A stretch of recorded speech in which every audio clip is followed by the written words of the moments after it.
Welcome to What If BFDIA contestants swapped with the TDI contestants. This video will cover the pre-merge of Total Drama Island. There's 22 contestants on each show, so what would happen if they swapped permanently? Chef Hatchet brings the contestants to the island, but Chris is surprised to see that these aren't the contestants he approved. They're a bunch of objects with limbs. Chef Hatchet explains that the contestants that were supposed to be there disappeared and these things showed up. One of them, probably Golf Ball, states that they're from the future, where they were just about to compete in season 2 of a competition show in 2012. Then someone, probably Bommy, says that only half of them have competition experience. Chris ponders this before deciding to let these guys compete. He still makes the Screaming Gophers and Killer Bass. The teams are basically based on if someone was on Wobunch or not in BFDIA. With the exception of Fries. He was never on Wobunch, but he wouldn't really care what team he's on. The first challenge was to jump off the cliff into the safe zone within the zone of shark-infested water. I'm pretty sure you would score a point for your team just by jumping, though. The remaining people are the ones who I don't think would jump. They get to wear chicken hats for the rest of the episode. There's also Puffball, who is disqualified because she can very easily cheat. Also, Fiery burns his hat. The Killer Bass win the first part of the challenge and win a cart. The second part of the challenge is to get a bunch of crates to the cabin, open them without using your hands, and use the materials inside the crates to build a hot tub. The Killer Bass may have a cart, but the Screaming Gophers have Puffball. Puffball can change sizes and fly. The Gophers also have a few ways of opening the crates. They can have Fiery burn the crates, or they can have Dora smash her head into the crates. We've seen Dora do that to open a Jawbreaker before. This, added to the fact that Tennis Ball and Golf Ball are engineers and can build a hot tub, give me no doubt that the Gophers win by far. The Bass will go to the bonfire to vote someone out. There are 10 marshmallows. When a contestant is declared safe, they will get a marshmallow and then disappear. Teardrop, Donut, Needle, Coiny, Nickel, Fries, and Yellowface are safe. Spongy and Rocky are here because they're dead weight and have chicken hats. Pin is here because in early BFDIA, she was hated by almost every contestant. Bommy is here because, he explodes. He's safe though, because there's probably a recovery center here to revive the contestants. Spongy's safe too. The last one safe is Pin. Rocky is pretty much just dead weight and can sometimes work against his team. It's better to get him out early.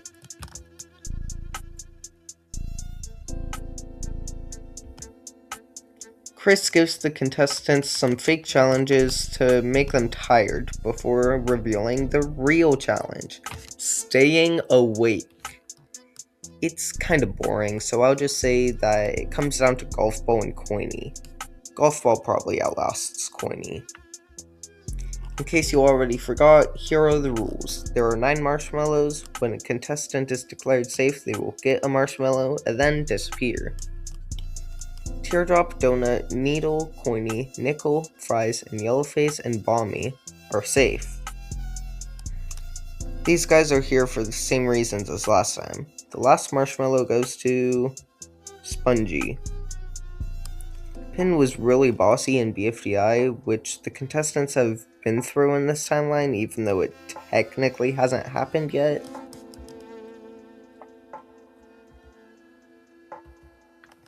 It's dodgeball time! Only contestants with arms can compete. There we go. The Gophers will have to sit one member out every round. The Gophers have Dora, so they would probably win again because in the BFDI world, humans are insanely powerful. However, the Bass have Needle and Teardrop, who are both power players. The Screaming Gophers go to their first bonfire ceremony. Alright, you know the rules by now. Dora, Puffball, Tennis Ball, Ruby, Ice Cube, Golf Ball, Match, Pencil, and Book are safe. Fiery is here because he already won BFDI and is, therefore, a threat. Gelatin is here because his BFDIA personality isn't as smart or useful as the other contestants. Ultimately, the one who gets a marshmallow is Gelatin. Fiery has won a competition before by doing practically nothing. He's likely on good terms with everyone on the Screaming Gophers, but he's too much of a threat.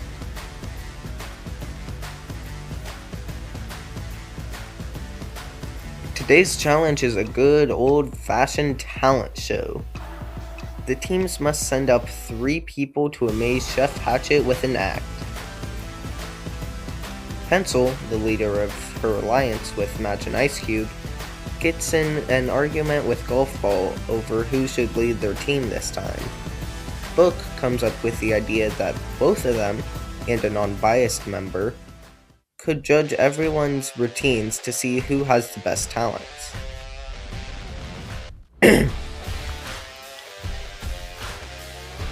To increase tension, right before the show, Gelatin practices a magic trick and makes himself disappear. The only problem is that he doesn't reappear.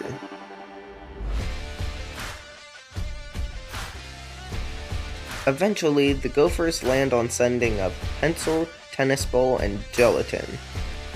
The Bass send up Needle, Spongy, and the duo act of Quinny and Nickel. Pencil does some choreography that is very reminiscent of songs like those from K-pop Demon Hunters and Jack's Toy. A lot of you probably have no idea what I'm talking about, but it's good, okay? Chef rates it a 7. Needle does her acrobatics next. Since Pencil also did dancing, Needle gets a 5. Tennis Ball goes next. He juggles. He doesn't have arms though, so he juggles with his feet, winning the Gophers an 8. Quinny and Nickel go next. They stand right next to each other. If you've watched BFDIA, you know that creates a vortex.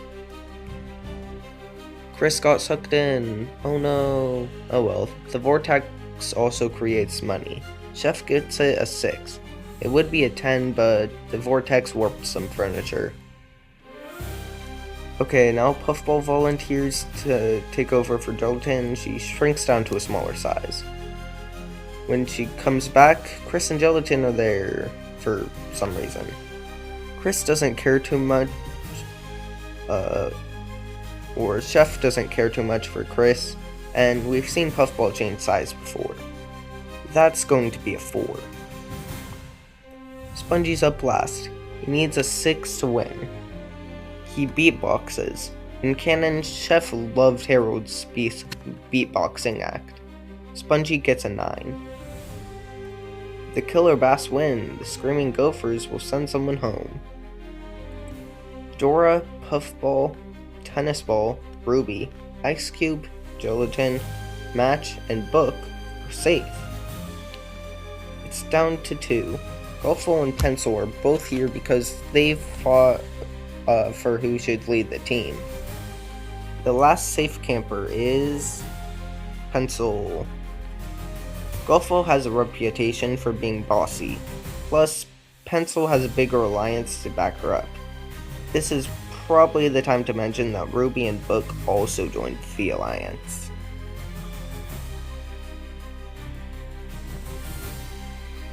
The teams must spend a night in the forest by themselves. In the morning, the first team to get all their campers back to camp wins. We don't need to go over that. We don't really need to go over what happens in the woods. The Gophers have Puffball who can fly, so they win.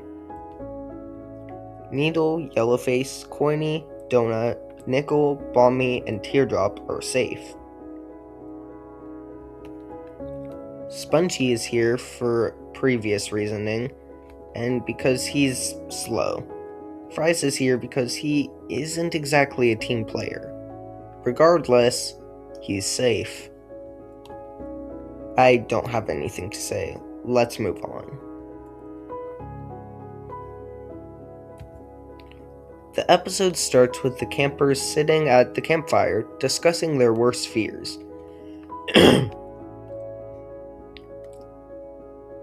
Some fears are similar to the campers in canon, and some have unique ones.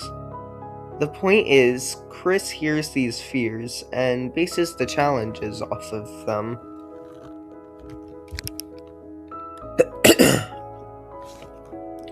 The campers who have similar fears to canon campers are the following. Coiny is afraid of bugs, Dora is afraid of sumo wrestlers, and Gelatin is afraid of snakes.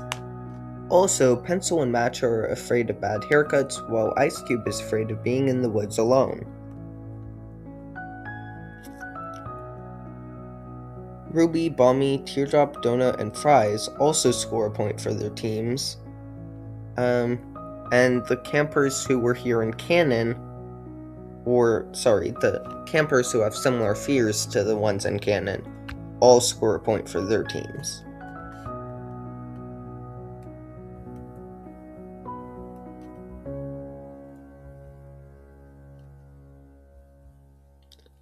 This is probably the final score, so the Bass lose. Fries, Yellowface, Donut, Balmy, Teardrop, and Coiny are safe. Down to the bottom two, Needle and Nickel are both here because they didn't complete their Phobia Factor challenge. Needle has arms and is fast, so she's safe. Nickel isn't as useful, so he's out. Looks like Nickel's worth has run out. Chris tells the campers to pair up and take canoes to Boney Island. There, they will carry their canoes across the island to the next part of the challenge. They all get to the island. Even if they fall in quicksand, they'd probably all get to the other side of the island. They don't have to worry about man-eating beavers because they're objects. The next part of the challenge is to make the biggest signal fire. The Gophers have a living match as a team member. Tennis Ball figures out how to light match. They can also use some of Book's pages as fire starter. Meanwhile, Yellowface can spawn objects with his ad powers. He also owns a flamethrower. The only thing that might be bad for the Bass is that the fire could ignite Balmy's fuse and make him explode. If that does happen though, the whole forest would be on fire, and Chris would probably count that as their campfire, or signal fire. One more thing before leaving Boney Island. Ruby probably takes Beth's place in taking a cursed tiki doll from Boney Island. Because of the curse, something happens to Puffball that makes her not be able to fly. I think Yellowface would spawn in a faster boat to get his team back to Camp Wawanakwa. The Bass win and the Gophers will send someone home. Dora, Tennis Ball, Ruby, Gelatin, Match, Pencil, and Book are safe. It's down to Ice Cube and Puffball. Ice Cube may have stopped the fire from growing, while something happened to Puffball that made her stop flying. Out of these two, Ice Cube is safe.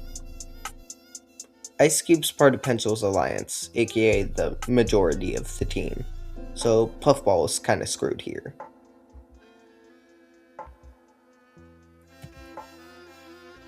The teams the teams get 3 hunters with paintball guns, and everyone else is a deer. If you're a deer, and you get shot with a paintball, the shooter gets a point for their team. If you shoot a deer that's on your team, you lose a point. Here are the hunters and deer. The only hunter that would consider mercy is Book, but Tennis Ball also doesn't have hands. Sounds like a loss for the Gophers. Dora, Ruby, Ice Cube, Gelatin, Match, and Pencil are safe. Tennis Ball is here because he's clumsy and was bad at the challenge. Book is here because he's too nice to the other team and was bad at the challenge. Regardless, the one safe is Tennis Ball. Tennis Ball was the one who figured out how to light Match last episode. Let's face it, he's smarter than Book. I guess BFDIA's likely original winner has been written out.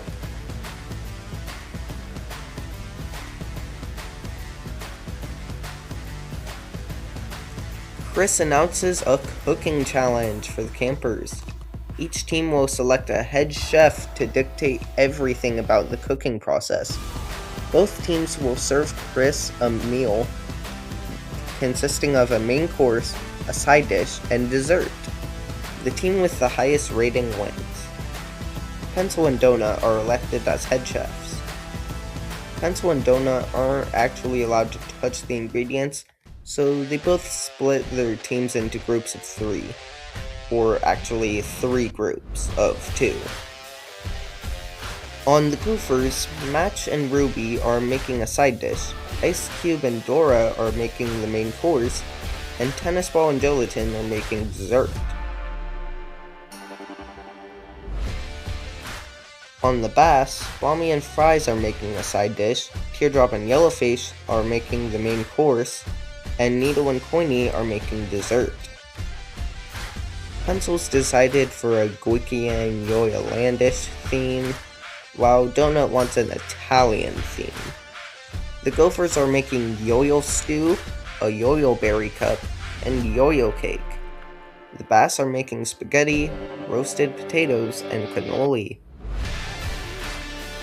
I think Ruby takes Owen's place in being placed to guard the food and eating all of it. The Gophers lose again. Also, Ruby tries to distract Chris with the tiki doll she found on Boney Island. Chris and the rest of the Gophers tell her that the doll is kinda cursed. I would explain this, but do I really need to? It looks like Ruby's chances of winning have been shattered.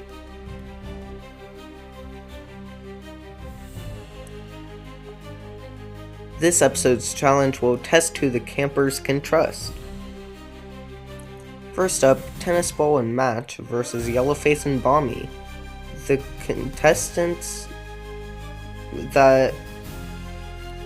contest is that one person, Yellowface and Match, will hold ropes to keep the other person, Bommy and Tennis Ball, from falling while they rock climb. Also, Chris shoots jalapeno pepper sauce at the people holding the ropes. Match doesn't like Tennis Ball, and Bommy and Yellowface aren't enemies in this timeline because Bommy never gets painted Yellowface's least favorite color, purple. The Bass get a point. Next, Pencil and Teardrop will be blindfolded. They'll have to shoot an arrow off Ice Cube and Donut's heads with a crab apple. Teardrop is probably a better shot than Pencil, so the Bash get another point. Now Dora and Donut have to catch Gelatin and Fries on the flying trapeze. I think Dora is stronger and better coordinated than Donut, so the Gophers get a point. Tennis Ball and Needle also have to prepare pufferfish for Match and Yellowface to eat. Tennis Ball would carefully cut the pufferfish so that none of the poisonous organs are left. Needle is slightly less careful, and Yellowface has to go to the infirmary. The tiebreaker challenge is a blindfolded toboggan race. Pencil and Bommy are blindfolded, and Gelatin and Coiny have to guide them to steer a sled down a hill while avoiding rocks, trees, and explosives. Seeing as Bommy is also an explosive, one kaboom will set him off too. The Gophers win. Fries, Yellowface, and Teardrop are safe. Donut, Needle, and Coiny almost killed their partners. Bommy exploded. Him and Coiny are safe though. Out of Donut and Needle, Donut is safe. Needle's not going to get away with just poisoning someone, even if it was accidental. Now both potential BFDIA winners are eliminated. Chef hosts the episode and runs a boot camp. The last player standing wins for their team. As much as I would love to say that would be Dora, it's actually Teardrop. Fast win. Donut, Bommy, Coiny, Yellowface, and Teardrop are safe. Wait, there's no marshmallows left? I guess Fries is out.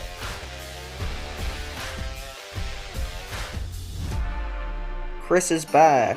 The challenges require one person from each team. Pencil and Coiny are chosen to fall out of the helicopter. The rest of the team has to move a pull-out couch to help them land. No one on the Gophers is going to push the couch. We've seen Dora not be good at pushing things, Gelatin being weak, and Match being lazy. The other two don't have arms. The only weak link on the bass is Yellowface. The bass get a point. Now Match and Teardrop have to ride a moose. Whoever stays on the longest wins. I think Match would win because she has experience in sitting in one place for extended periods of time. It comes down to a tiebreaker. A driver from each team will drive a land jet ski, pulling a rider from the opposing team. The rider's job is to collect as many flags as they can before the driver is forced to take them to the finish line. The drivers are Gelatin and Bommy. The riders are Dora and Yellowface. Bommy probably explodes somehow because he does that sometimes. The Gophers win because Bommy didn't take Dora to the finish line. Safe are the following: Coiny, Teardrop, and Donut. Yellowface is here because he can be perceived as mean, but Bommy cost them the challenge, so Bommy is out of here.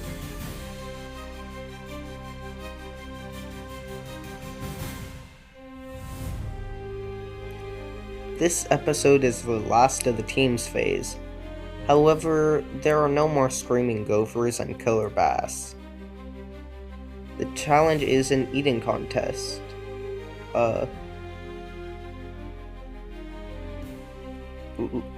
And please welcome the girls team and the boys team. The challenge is an eating contest. Let's face it, the guys blow the girls out of the water, even if the girls are trying to win the prize. Did I mention that this contest in this episode isn't an elimination contest? It's just to see who wins a reward.